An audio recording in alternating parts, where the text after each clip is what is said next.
Professeur Adam, bonjour. Bonjour. Vous êtes président de la Société française de neurologie. Oui. Et les Genèves, c'est un moment important. Oui. Et il y a eu des nouveautés cette année dans le programme. Alors, en tant que président de la Société française de neurologie, comme tous les ans, il y a une journée qui est organisée par la Société française de neurologie. Et cette année, c'est une journée particulière. C'est un programme qui visait à réunir des communications à la fois de neurologues français, mais aussi de neurologues italiens, mais sous une formule originale. On a voulu honorer les plus beaux travaux de recherche qui ont été reconnus au plan international en 2016 par des équipes françaises et par des équipes italiennes. On avait lancé un appel à candidature, on a reçu une cinquantaine de candidatures de France.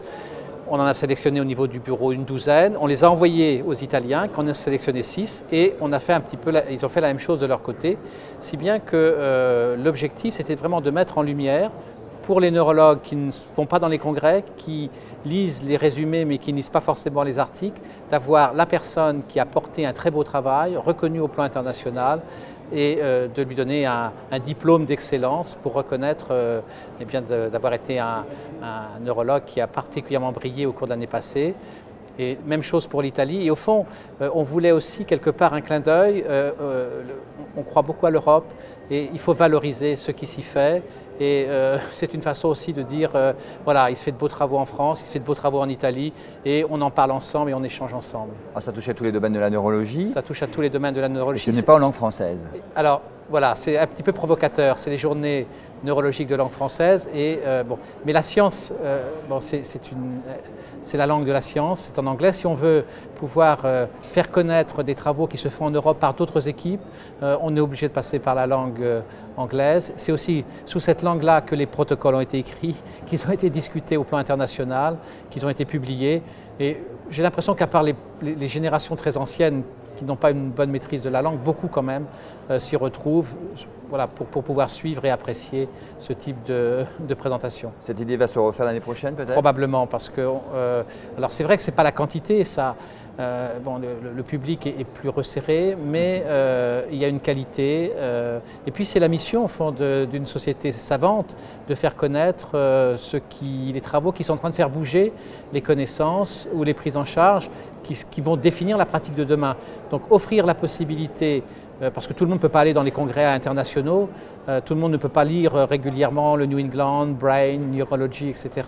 Donner l'opportunité d'avoir, sur des travaux remarquables qui ont attiré l'attention, la possibilité d'écouter celui qui a pensé ce travail-là. Je crois que c'est, pour ceux qui ont envie d'en bénéficier, c'est l'occasion de le faire et c'est ce que la Société française de neurologie voudrait tous les ans, dorénavant, offrir aux neurologues qui viennent. Alors, il y a une date importante, c'est le 7 décembre, c'est la journée du président. Oui. On va en faire un peu de publicité. Dis-nous quelle est. On va parler de la sclérose. D'abord, elle est dans un lieu exceptionnel. C'est un lieu du XIVe siècle, c'est le couvent des Jacobins. Et il est relooké 21e siècle. Donc, la mélange de l'ancien et de l'hyper-moderne en fait un lieu magique. Et ça sera la première manifestation dans ce lieu. Alors, j'espère que les travaux seront terminés, mais qu'on ne sera pas en botte.